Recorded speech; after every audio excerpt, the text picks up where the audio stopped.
I need someone who will not judge. Well, I started, when I was really young, I got it in my head that I wanted to be a singer, and it was funny because I really didn't have a lot of music around me at the time, and I really wasn't a very good singer. It took me years and years and years to be good at all, but I thought that I was good, like in a delusional way. Like when I listen back to it, I know that I wasn't. So I just kept singing, and until finally I felt like a bit more comfortable with my voice.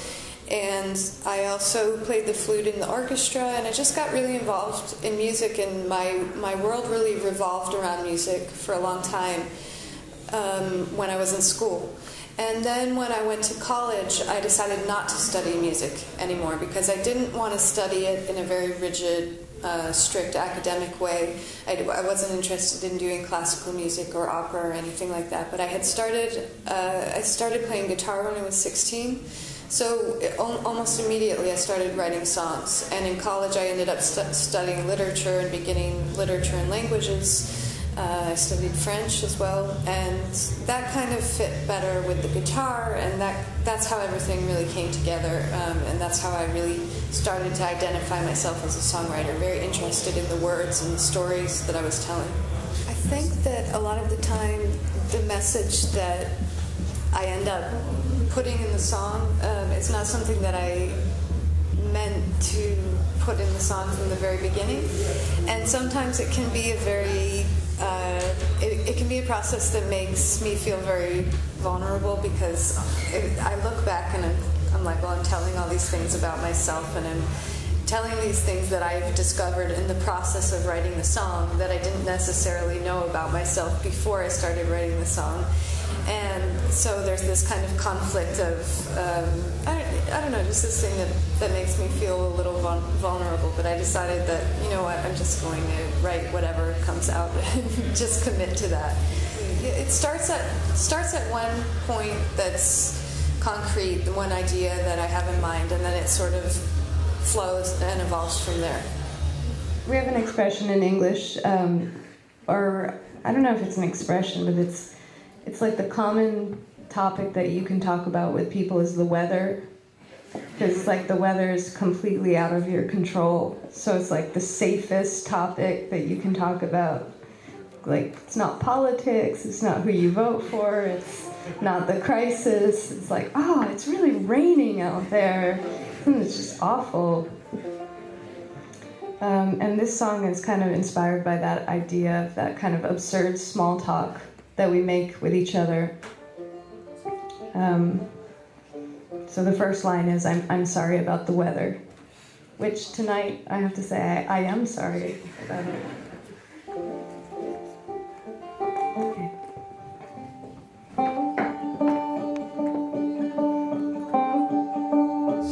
My main inspirations range from American folk music, so people like Woody Guthrie and Pete Seeger and Joan Baez, and going to sort of singer-songwriter culture, like people like Bob Dylan, Joni Mitchell, Leonard Cohen, and more modern stuff like Joanna Newsom is someone I like a lot, and yeah, basically anyone who's experimenting with songwriting and folk forms. And another person I like a lot is Jeffrey Lewis for his songwriting, which is really just phenomenal.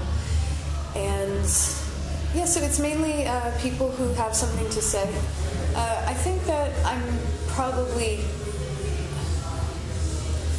not a folk artist in the sense, in the tradition of the folk artists who have inspired me, in the sense that they were picking up folk forms from their communities and kind of using those forms to write new songs and then spread those songs, and that started a generation that would then take their forms, and in another sense it's not so connected to the community, and especially for someone like me, there's a certain spirit of detachment from my home that isn't exactly in line with what folk music really is.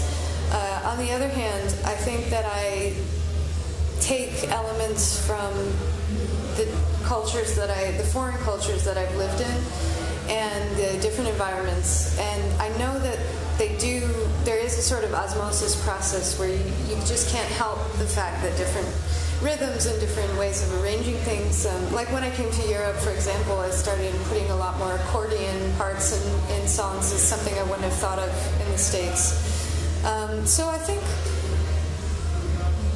in the sense that I like folk music and I play instruments that are associated with folk music, I am a folk musician. In another sense, I think that I try not to worry too much about defining folk and just, it's become a very, like an umbrella of a term, and it's not so easy to define anymore. So I just try to not worry about it too much and just write the songs that come most naturally to me. All right, well, this is my banjo. My banjo is from California, but I've never even been to California. I had a friend bring this to me when I lived in Paris. All right, and this song is called When It Goes.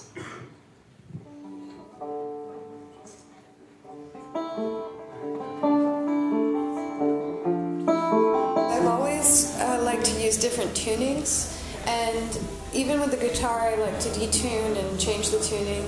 And with the banjo, I don't always use traditional banjo tunings either, so I just kind of play around and find something that I like that sticks out for some reason. And so I think not only every instrument has its own sound color that brings out a different song than the one that you would write on a guitar. What I write on a banjo is always different. And sometimes when I'm really stuck on something that I've been trying to write on guitar, I pick up the banjo and then it's just right there.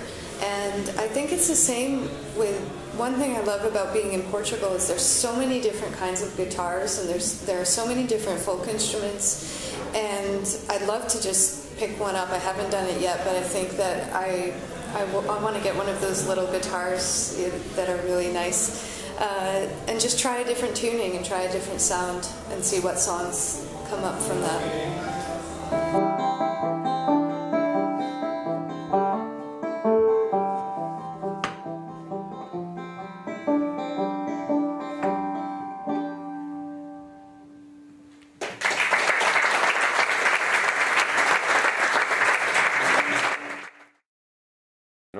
Porque o resto de nós calhar víamos... Por acaso quando a conheci, ela depois começou a mostrar várias bandas e eu comecei tipo a gostar e assim, foi o que eu ouvi, não presta para nada.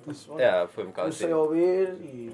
E eu basicamente ensinei estes rapazes. Foi um bocado...